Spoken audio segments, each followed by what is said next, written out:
Olá, é um prazer retornar a esse momento para deixar para você uma nova reflexão, seguindo essa sequência que já comentei no livro dos Salmos. Hoje quero falar sobre o Salmo número 2. O Salmo número 2 tem umas características que a gente vai observar em outros salmos. Ele é um salmo, ao mesmo tempo, profético e messiânico. Profético porque ele fala de tempos futuros, tempos que ainda vão, coisas que ainda vão acontecer. E messiânico porque tem como tema central a pessoa do Senhor Jesus. Agora, é interessante que, como é um cântico, então nós podemos observar três partes nesse salmo. A primeira parte começa com uma pergunta, dando uma referência às lideranças mundiais, aos governos que existem nesse mundo. Só que começa com uma pergunta. E qual é a pergunta? Diz assim na primeira parte do Salmo número 2.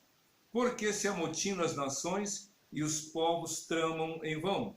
Os reis da terra tomam posição e os governantes conspiram unidos contra o Senhor e contra o seu ungido. Ou seja, o salmista, que aqui é atribuída a autoria ao salmista Davi, o escritor faz uma referência ao comportamento da liderança mundial ou dos governos e reinos deste mundo. E qual é a atitude deles? É de rejeição. Eles rejeitam o Senhor Deus e rejeitam o seu Filho Jesus Cristo. Há uma predisposição, há uma atitude de incredulidade, mas também de, como diz o texto, de uma organização que de maneira muito bem definida se coloca contra o Senhor. Por que se amotina? Ou seja, por que esses líderes mundiais se reúnem contra o Senhor e contra o seu ungido? Há uma rejeição ao Deus Criador. Os povos, os líderes, de alguma maneira, se colocam contra o Senhor e contra Jesus. Nós temos observado, pelo que acontece no mundo afora, essa atitude de se colocar contra o Senhor, contra o Salvador Jesus Cristo e contra a sua palavra. Mas há uma coisa muito interessante, é que na segunda parte do Salmo, número 2, a segunda parte fala da soberania de Deus. A Bíblia diz, a partir do versículo 4 do Salmo número 2, que Deus dos altos céus vê tudo isso e ri. E por que Deus ri? Ele ri porque, embora haja todo empenho, haja toda disposição de se colocar contra o Senhor e contra o seu Filho amado Jesus Cristo, a Bíblia está dizendo que Deus é o Senhor soberano.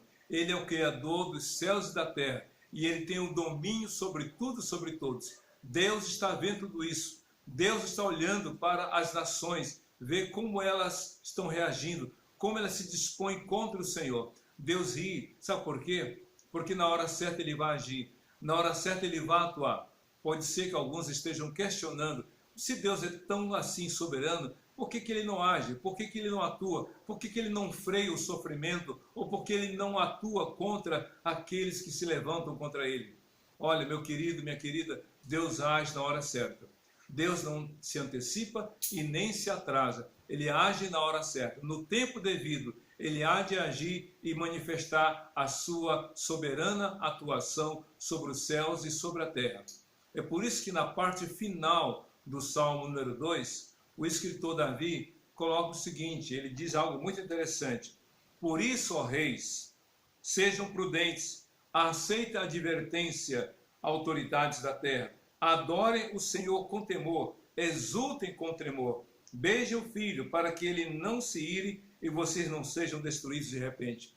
O salmista está dizendo o seguinte, na hora certa, Deus vai agir. De maneira muito extraordinária, o Senhor Jesus, de modo soberano e Senhor, vai agir, de modo que todos estarão diante dele. Naquele dia é o dia do juízo final.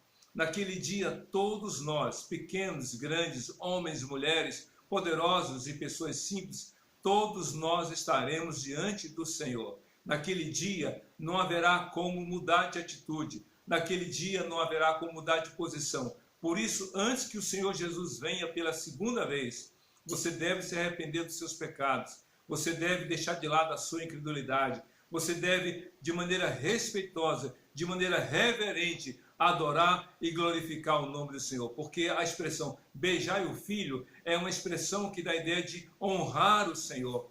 Se você diz que ama a Deus, você deve confessar a sua fé em Cristo Jesus. Porque aquele que ama a Deus deve amar o Filho. E que ama o Filho, ama a Deus. Não tem como separar. Por isso, enquanto é tempo, enquanto você tem oportunidade, se dobre. Porque lá em Filipenses capítulo 2, do verso 5 até o versículo 11, o texto que Paulo escreveu fala sobre o esvaziamento da parte de Jesus. Imagine que as águas do mundo inteiro, e vamos imaginar os 3 oceanos, os vários mares desse mundo, rios pequenos e grandes e lagoas, se você pudesse juntar todas essas águas e colocar dentro de uma garrafa de 500 ml, certamente você iria perceber que muita coisa, mas muitíssima quantidade de água ficaria do lado de fora da garrafa. Claro. Por quê? Porque a garrafa tem uma capacidade muito pequena de receber aquele volume de águas. Assim é a natureza humana. A Bíblia diz que Jesus Cristo abriu mão da glória eterna, abriu mão de todo o seu poder e tornou-se obediente, e ele se humilhou, ele se esvaziou e se tornou obediente até a morte e morte de cruz. Por isso é que Filipenses capítulo 2, do versos 10 e 11, o apóstolo Paulo diz que quando Cristo vier pela segunda vez, todo joelho se dobrará e toda língua confessará que Jesus é o Senhor, para a glória de Deus Pai. Só que naquele dia, todos, sem exceção, vão confessar. A diferença é que alguns vão confessar ratificando, confirmando aquilo que fizeram enquanto viviam neste mundo. Mas os outros que rejeitaram a Cristo, aqueles que debocharam do Senhor, que fizeram graça do Senhor, que fizeram piada com o nome de Jesus, aqueles que rejeitaram Jesus, que insistiram no caminho da incredulidade, naquele dia também seus joelhos vão se dobrar, sua boca vai se abrir e então eles vão confessar que Cristo é o Senhor, mas não serão salvos.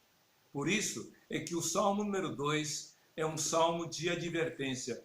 Olha, diz o salmista, aproveite esse momento, aproveite esse tempo, com a sua boca confesse Cristo como Senhor e em seu coração creia que Ele morreu e ressuscitou ao terceiro dia para a sua salvação. As nações hoje, muitos líderes se dizem no controle soberano de sua nação, mas tudo está debaixo do poder de Deus. Por isso que, enquanto você tem tempo, dobra o seu joelho. Hoje mesmo, nesse dia, dobra o seu joelho, confesse Cristo como seu Senhor e você não fará parte daquele grupo que naquele dia último confessará, mas não terá salvação. Deus não deseja que isso aconteça com ninguém. Por isso que o Salmo número 2 é um salmo de advertência, é um salmo de alerta, mas sobretudo é um salmo de amor que concede a cada um de nós a oportunidade de olhar para Jesus e dizer: Tu és o meu Senhor, o meu Salvador, o meu Rei da minha vida. Que Deus te abençoe. Uma semana abençoada para você e a sua família. Em nome de Jesus. Amém.